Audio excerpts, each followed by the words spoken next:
No,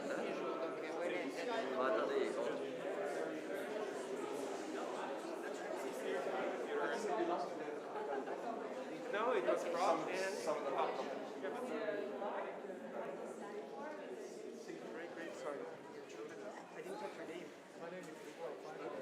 Courage is a much celebrated and glorified virtue or notion, but it's also very elusive.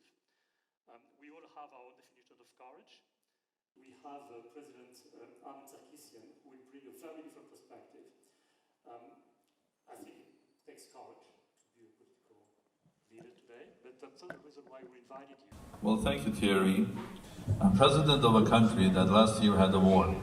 That war was Azerbaijan for 44 days, and it was not only a war with Azerbaijan, who was bigger, richer, better equipped, but also that Azerbaijan was fighting with an open support of Turkey. 3 million people fighting, Azerbaijan much bigger, and Turkey behind, with Turkish equipment, drones, and everything there.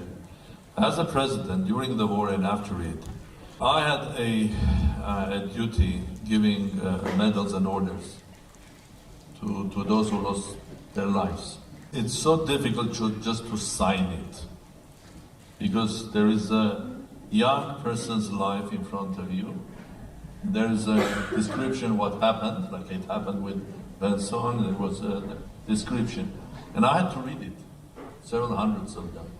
One thing that you come to a conclusion that in front of me I had hundreds of young people who were only 20, 21, but so much courageous, fighting, knowing that they are fighting a Goliath.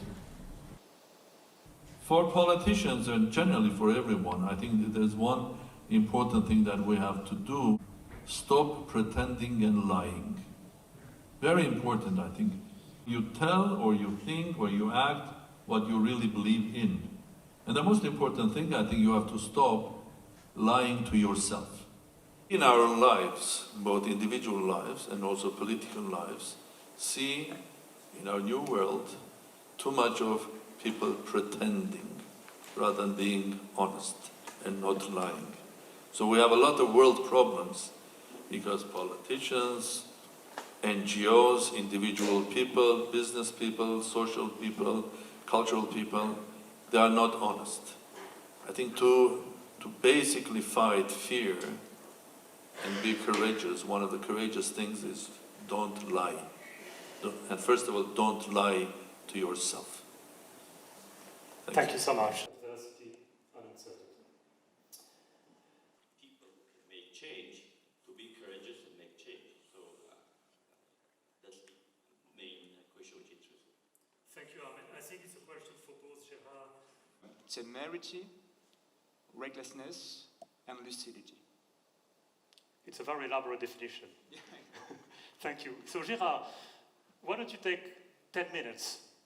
Courage is very difficult to define. I mean, philosophers have been struggling for 1,000 years to try to find a definition for courage. And by the first half, I get even more confused.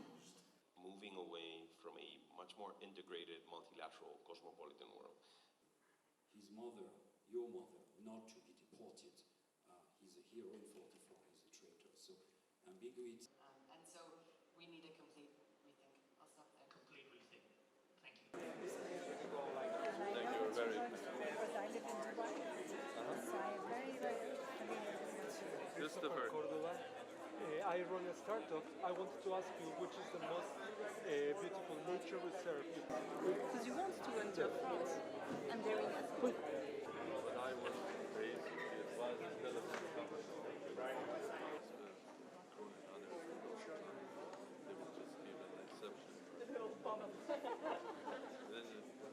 I think it's wonderful that the president is looking to do this kind of event in Armenia. It's great to be able to get people face to face again and talk about extraordinary topics and get different minds of people thinking in a very diverse way.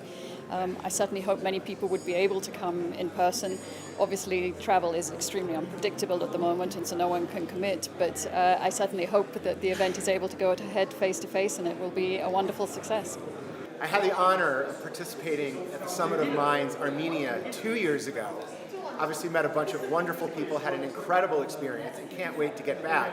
Your president has been just such an incredible inspiration for me and for so many of others with his forward-thinking ideas about digitalization, about digital transformation, understanding that that is where a lot of future jobs are going to come from. It's going to be a lot of future economic activity. It's going to be built around a digital future, and he totally understands that. And so I love talking to him about those topics.